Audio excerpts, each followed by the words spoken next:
Thank you for joining us on our next podcast. As I said earlier in our previous podcast, we are changing the conversation. We want to ensure that there's some positive stories that are coming out. We've heard the president speak earlier this week, last week, and we know that the industry is going to start opening up.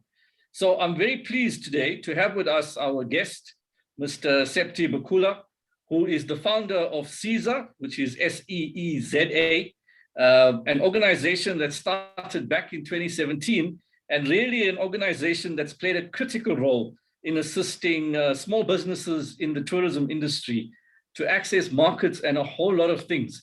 So welcome, Septi, and thank you for joining us on this conversation. Now, we know that the small business is really the heartbeat of our economy. I mean, economists the world over are saying that small businesses play a critical role in countries' economies. We've heard the president talk about a number of initiatives to support small businesses. But Septi, talk to us about what Seeza actually does and what you have been doing since you've established yourself back in 2017. Well, Sugen, thank you so much for inviting me to this conversation. I much appreciate it. So Seeza Network, that's how we call it, was actually established with the sole aim of enhancing the international competitiveness and market access for tourism SMEs across the country. So it's a collaborative network as opposed to a conventional association, kind of a new concept. And when we were established, we called ourselves a single issue network. And that issue was to make sure that we bring more, tangible business to SMEs. And so that's what we did in the first few years. In fact, let me say pre-COVID. We focused on creating linkage opportunities for SMEs in our networks to inbound business events. As you will know, South Africa is a major market for international business events. And so we saw an opportunity there to link SMEs to those business events as suppliers of a whole range of goods and services, ranging from ground logistics, pre and post conference tours, and a whole lot of other tangible supplies that they can make. And we did that fairly successfully. If I could just share an example, between February 2018 and July of 2019, that is a space of about 1.5 years, we channeled actual business worth 5 million rand to SMEs through opening up those supply opportunities. Now, when COVID-19 happened, we were gearing up to do a lot more of that. But of course, the economy closed and business events, disappeared. I can talk a bit further about what we then did in response to COVID-19, but that was really, I've just addressed what was really the founding mission of CZA, which we're still very committed to, which we're still pursuing, and I can share more about what we're going to be doing, even in the linkage area going forward. But that in a nutshell is CZA Network. Oh, by the way, just to say, CZA means See South Africa, CZA South Africa. So it's See South Africa. It was really to encourage, international travelers to come to South Africa, and in doing so, work specifically with SMEs in the tourism sector. Wow, Septi, CZA. I got that a bit wrong in the beginning, Seeza. I suppose you can refer to it as Seeza, but CZA. A clever concept. And I mean, 5 million rands to access for small businesses. And obviously, when we talk about the business tourism sector, we speak about otherwise known as MICE, which is your meetings, incentives, conferences, and exhibitions, right? And that's a massive industry in South Africa. So it was very strategic for you guys to link the MICE sector with access to small businesses in the industry. Tell us a little bit more about how does that work, and when you talk about it, what are some of the challenges that you experience working with industry players in the MICE industry for small businesses to access that business? Yeah, actually, I can talk about how we came up with the concept in the first instance. Now, I own a company called Osiba Management PCO, which specializes in bringing international events to conferences to South Africa. So that's the business of our company. And when we did our first international conference in 2012, the 37th International Small Business Congress, we found ourselves inundated with requests from SMEs who were saying, hey, we see that you're organizing this conference. Please, can we get involved? We'd like to do tours, we'd like to do this. And our response to them was, no, folks, we're not involved in tourism. We're just hosting a conference, But, through that approach for SMEs, we kind of said to ourselves, hey, if there's an opportunity to empower SMEs through these conferences, why don't we do it? Why do we, shut them out and say, look, we're not interested because, we're not in tourism, we're just hosting a conference. And so when we as a company took a decision to continue with bringing international conferences into the country, we simultaneously took a decision that we would deliberately work with SMEs. So the first thing that we did was we approached South African tourism and said to them, listen, we would like you to link us up with tourism SMEs that you would recommend that we can work with when we're organizing these conferences. And South African tourism invited us to Indaba in 2017, and that's where we met the SMEs, and that's where the concept of CZA was born, in conversation with those SMEs. Now, of course, we all know working with SMEs, has challenges of its own because, there are capacity issues and so on and so on. So that's why it was important for us at the beginning to make sure that the SMEs that we partnered with were those which had at least the basic capacity to be able to handle the projects that we would bring to them. And if we saw that there was no capacity, we didn't just say to them, oh no, we can't work with you. We then referred them to programs that would help them build that capacity, So we started with small projects, and then, to test the capacity of our partners, we call them partners, not members. And we've kind of built up, with bigger projects. But one of the things that we did, Sugen, was that, that 5 million rand that I've mentioned was coming out of projects hosted by our own company, Osiba Management PCO. It was not even dealing with the many other business events that come into this country. We were not established as an advocacy group, but when we saw the size of the MICE industry in this country and the opportunity that it presents for SME growth, we then approached all the DMOs in the country. We wrote letters to all the provincial, starting with South African tourism and going to all the provincial DMOs. And we said, if all of you are serious about creating market access, specifically, because that's what we focused on, if you're serious about creating market access for SMEs, here is the lowest hanging fruit. Because all these DMOs, support bids financially. So as a company that brings in, business events into the country, I go to South African National Convention Bureau and say, I'm bidding for this conference. Can you please, support it? And they support those bids. So we said to them, you should then make it mandatory that any bid that is won through government support, whether it's by South African National Convention Bureau or the provincial convention bureaus, it must be mandatory for them to channel a certain percentage of that work to SMEs. And they shouldn't tell you they can't find them. Don't buy that from anybody. Because if we can find them and we're a small company, nobody can tell you that they can't find them. So that was then the small advocacy role on our part, to say that's the only way we believe that you will really create market access for SMEs into a significant industry. So sorry to interrupt you, but obviously partnerships is a critical issue in this kind of space.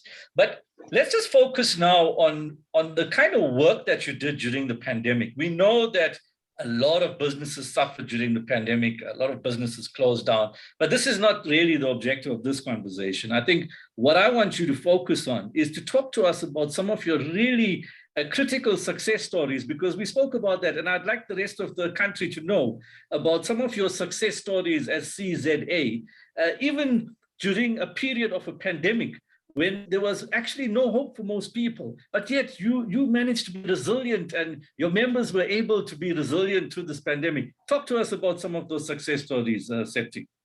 No, sure. And I mean, we would like to be able to say that all our members were resilient, because I mean, the thing that was critical to us in the context of COVID-19 was to make sure that we don't lose any of the SMEs, certainly those in our networks, but even beyond our network.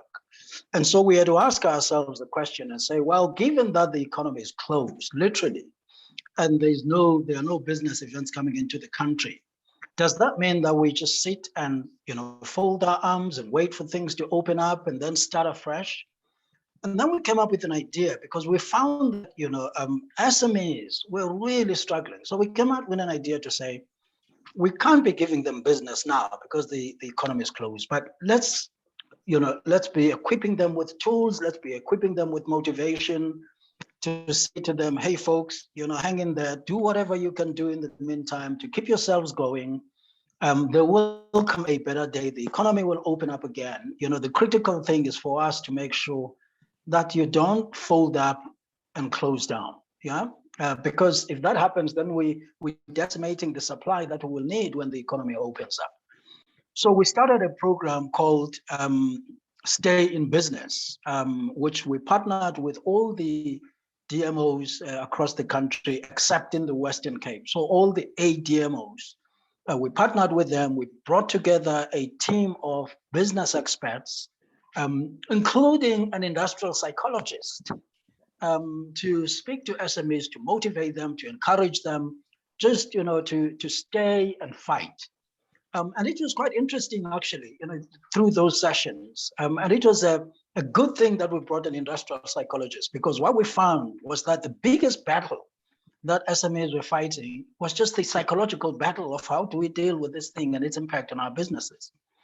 And born out of that, and through the research that we had been doing, not just in South Africa, but all over the world, it became very clear to us that going forward, one of the critical sources of advantage is going to be digital transformation. That if we did not move SMEs to embrace, digital capabilities, their competitiveness was going to be impaired, and their market access was going to be impaired. And so, in partnership with Tourism KwaZulu-Natal, we came up with a new program called the Tourism SME Digital Transformation Program, which we've been implementing in KwaZulu-Natal for just close to a year now. And we are beginning to roll it out across the country, and I can talk a bit more about that as well if you're interested. Yes. No, please tell us a little bit more about the KZN program and your digital transformation. I think that's critical for businesses out there that's listening to you. Yeah, so certainly, our research, whether you are looking at the, Organization of Economic Cooperation and Development, or you're looking at the World Bank, or you're looking at the EU Commission, all the research that was coming out, and there was a big study that was done by Visa, the credit card people, all the research that was coming out, had one single message.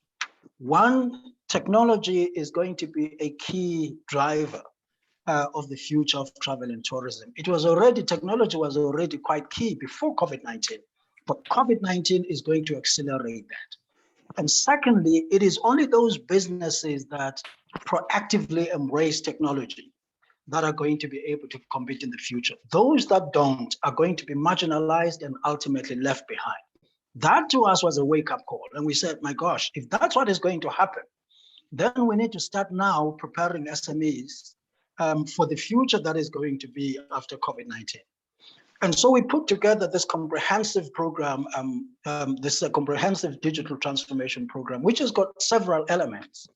And one element is your traditional training in digital skills. We did research, by the way, within our network. We had about 72 SMEs across the country, just trying to understand, what their needs were and what they were doing in terms of digital, transformation. It was pretty little. So then, cover some training. We wanted to know, which tools, for instance, they're using. And we saw that a lot of them rely on Facebook and that kind of stuff, but very little were using LinkedIn, for instance, and other tools. So we put together programs that could train them on how to use these other tools, LinkedIn and so on. Fantastic programs.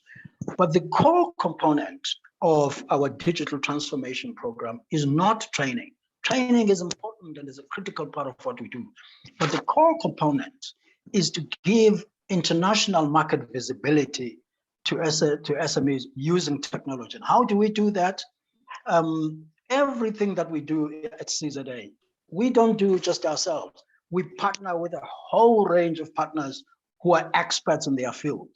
So we have partnered with several international platforms, online platforms, where we onboard SMEs so that those platforms then connect those SMEs with international buyers, thereby giving them visibility. Now, one of those is well known in this country. It's called Journey. Journey is our partner. In fact, starting next week, we are going on a wall-to-wall digitalization of SMEs in KwaZulu-Natal in partnership with Tourism KwaZulu-Natal, wall-to-wall. All the regions of KwaZulu-Natal, we will be there next week onboarding those SMEs on the Journey platform, which gives them a booking tool and gives the accommodation SMEs a property management system. So we want to move SMEs away from doing things manually to doing things digitally. Once we are done with KZN, and we aim to be done with KZN before Indaba in May, we will then roll out across the country.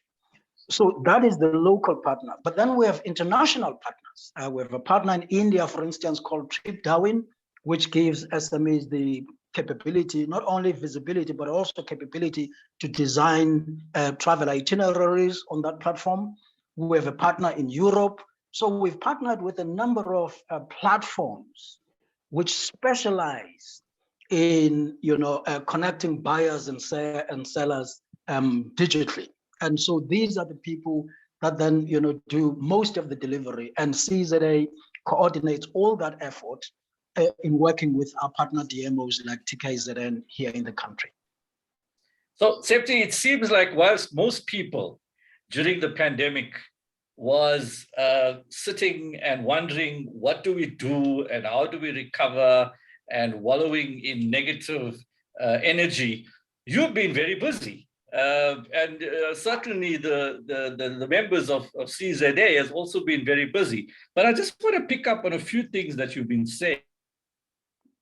And I must say that it's very exciting that you actually focus a lot on the research aspect when it comes to informing your plans to grow businesses. I think that's quite critical, and it's something that we at BizHelp are very passionate about.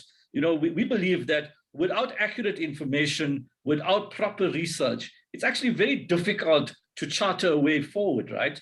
And so do you agree then that in terms of one of the lessons that you've learned through the pandemic and through your experience in business, that business planning and putting together proper plans to grow your business is critical? And can you share some examples of that in the way that you guys have been working over and above the digital aspects that you've spoken about?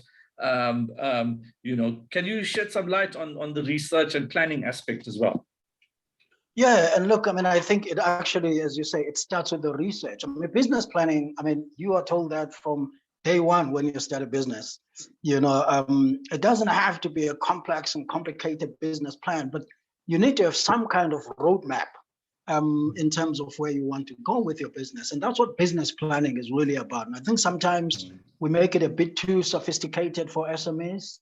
And so it puts them off because it comes across as something complicated that financiers require, with a lot of numbers. But really, if it helps you clarify your own journey, and this is what we've had to do as a network as well, and to be quite honest, Sugen, some of these things didn't come because we had sat down and had this grand plan and saw how the world was going to. Some of them we stumbled into as we were asking ourselves questions as to what do we do now, given the situation, because no business plan, let alone that of a small business, could have foreseen COVID-19. No business plan. Nobody can say, my business plan foresaw COVID-19. So even with the best laid business plan, COVID-19 was something that was totally unexpected. which then meant that all of us had to say, oh my gosh, what do we do now? So there's always an element of that. So element of flexibility, element of seeing a bigger picture, element of saying, hey, I actually need to do something different, given the circumstances. So we had to do that. But if you didn't, for starters, have a roadmap of where you wanted to go, that might be a challenging task. Now, if you want to have a smart business plan, I'm a researcher by profession. So to me, research comes naturally. You have to do, again, I'm not talking about the sophisticated research that some of us do, but you have to do some basic research. You need to understand what are the trends, that are taking place in the industry, both domestically and internationally, right? And the program that we came up with, the Tourism SME Digital Transformation Program, came out of research, two types of research. One was we were looking at reports on trends driving tourism all the way to 2030. We wanted to know what will be the key drivers of tourism and how do we position SMEs there. But we also did another piece of research, which, as I said earlier, we spoke to SMEs and said to them, guys, there's a lot of support programs out there, and I'm sure that all of you have participated in at least one of them. Can you tell us what is missing in the support that you've got? It was amazing that we actually saw very, very clearly that there was not a single support program, and this is not to criticize them, they're all doing great work, but there was not a single one that focused on the digital transformation of SMEs. Not one. They do training, they do incubation, they do this and that, but not one was actually focusing on helping SMEs embrace digital technologies as a competitive advantage for the future. And that's why we homed in on that. And we said, we're not going to do what others are already doing. We're going to focus on digital transformation. And that's what we're driving. Well, I think that clearly you seem to have got the ingredients right, because from a research point of view, that influenced the type of strategy that you were rolling out. I was also very encouraged to know that you used experts. And I mean, you spoke about a psychologist. In fact, our first podcast, we brought in an executive coach, and we had a really interesting discussion about the role of executive coaches in helping businesses to actually grow. And I'm glad that you raised that issue. But Septi, let's just focus now on the future. And we've heard that there may be a possibility. Well, I think there's a strong possibility that the Disaster Management Act will be relieved. So the president is going to make that announcement soon. We've seen some airlines starting to come into the country, like Emirates, for example, made an announcement recently. We're starting to see the events industry open up, albeit not at a massive scale, but we're starting to see that happen. In fact, in my last discussion with the Nelson Mandela Stadium, they also embraced this whole concept of digital transformation within a venue kind of setup. And some of the things that they are doing are also very innovative, right? So what I'm saying is we caught in a situation where we have to live with this pandemic. And don't get me wrong, I'm not saying that there is no pandemic and we should forget about all the protocols and that type of thing. But at the same time, I'm a strong believer that we have to live with this pandemic, and we have to manage our businesses according to the pandemic and what needs to be done in order to keep all of us safe. But from your perspective, how do you think we should move forward? And what do you think the future looks like for the tourism industry, the MICE industry, and from where you're coming from as CZA? Well, look, I mean, again, I read a lot about what other people say, just to inform myself. And there are some people who are contending that, if we think that tourism is going to come back in exactly the same way as it was pre-COVID, well, we're pretty much fooling ourselves, that tourism will bounce back. And I need to be very clear about that. People will travel. I have myself traveled during COVID, I've been on 2 international trips. So people will travel. So tourism will come back, travel and tourism will come back. But I think we need to make it our business to understand, Sugen, how travel and tourism of tomorrow is going to be. And I don't want to say, I've got a big answer to that. It's a research topic for myself, and I'm looking at it.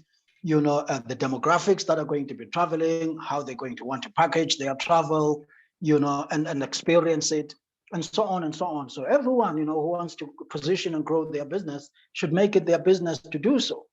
But if we come back again, just to the fundamentals, as far as SMEs are concerned, we at CZA are still convinced, and we're still focused on this one issue, that market access is the number one issue for SMEs, right? Whether it's domestic or international. That's the number one, because that's the thing that brings resources into the business. And at CZA, we always say, if you give SMEs market access, they'll take care of the rest, because they're not stupid. They're business people, they're entrepreneurs. So they'll take care of the rest themselves. And when you talk about market access, right? When you talk about market access, you're not just talking about partnerships with government. You also, I would understand, talking about partnerships with other players in the private sector. I mean, I know that you've been a very strong partner in the Africa Travel Week event that's been hosted by Reed Exhibitions, for example, over a number of years. But I'm sure there's some more exciting partnerships to look forward to during the course of the year. Can you shed some light on some of those partnerships that you are busy with? Yeah, and thank you for mentioning, Africa Travel Week and World Travel Market Africa, because those have been our key partners actually from the day we were born. I mean, it's an amazing thing. And our partnership has become stronger and stronger. And let me give an example of what happened last year, when there could be no World Travel Market Africa in Cape Town. As you know, we hosted there. It's hosted there. But, they did a virtual event. And we had, I think, about 6 or 10 of our SMEs, I can't remember the exact number, participating there. And they were linking them with international buyers virtually. I mean, from that event, we got one of the most positive feedbacks from our SMEs. It really worked. So those partnerships that we cultivate, and we cultivate partnerships all the time, are critical partnerships. Of course, when physical events open up, they will, SMEs will be able to attend them. In fact, for the first time this year, CZA has its own pavilion at World Travel Market Africa, where we're going to be showcasing SMEs. We had a bigger pavilion planned for 2020, actually. And it was sold out in no time, where we want to showcase SMEs. Even the one we're going to have this year, we sent one email to SMEs, and that was very encouraging to us. We sent one email and we thought it would be met with dead silence because there was no SME left. Oh, within hours, it was oversubscribed, Wow. So that is one platform that we're going to use. But again, I come back to this issue. Business events like World Travel Market are critical, they're important. They draw in really good quality buyers who come face to face with SMEs. But they're limited in scope, right? This is why we have almost become fanatical about technology, because we're saying that if we move market access to digital platforms, then there is no limitation. While you're sleeping, people are looking in another part of the world, are looking at your product, at your offerings, inquiries are coming in, and so on and so on. So using the traditional methods of business events, which we believe very strongly in, like your World Travel Market and others internationally, but side by side with that, as a much bigger component, giving SMEs a massive digital presence. The European Commission issued a report, a very interesting report, last week, actually, on the 4th of February. I would recommend it for reading. It was very interesting what it says about the importance of digital transformation for tourism SMEs. And the report, I think, is titled Transition Pathway for Tourism. A very interesting report to read. And it confirms and fully validates our focus on digital transformation, because it says that even in the EU context, and we're not just talking in South Africa and Africa, in the EU context, that report says a lot of SMEs, even though they have access to the internet, a lot of them are still running their businesses in the old way. So this is not just an African or South African problem. It's a global SME problem that we're dealing with here.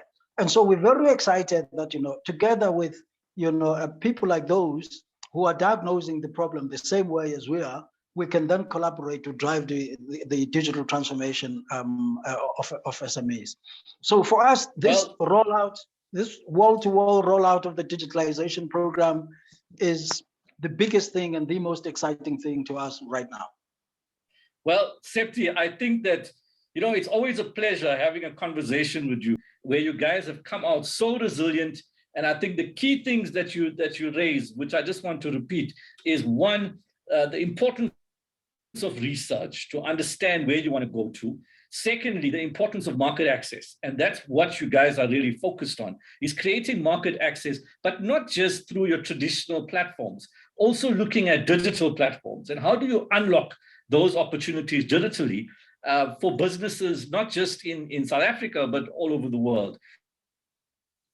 So, Septi, thank you very much for your time again, and thank you for sharing your knowledge with us. We wish you all the best, you and the network of CZA members. We are quite confident that this year is going to be a much better year for the industry, and we trust and we hope that the partnerships that you're going to establish will help you and your members to grow and to succeed. And we really want to look forward to having you again on our podcast in a few months' time to talk about, again, some of your success stories, but also to encourage some of your members to be part of this platform as well. Because I think the more we start talking about these success stories, and especially individual business success stories, I think it gives hope to the industry, but it also gives hope to small businesses out there that are still feeling very negative and very despondent that, hey, guys, you know what? There are other people that have done it, and they are committed to doing it, and so you can do it as well. So thank you very much again for your time, and we wish you all the best. Thanks, Septi.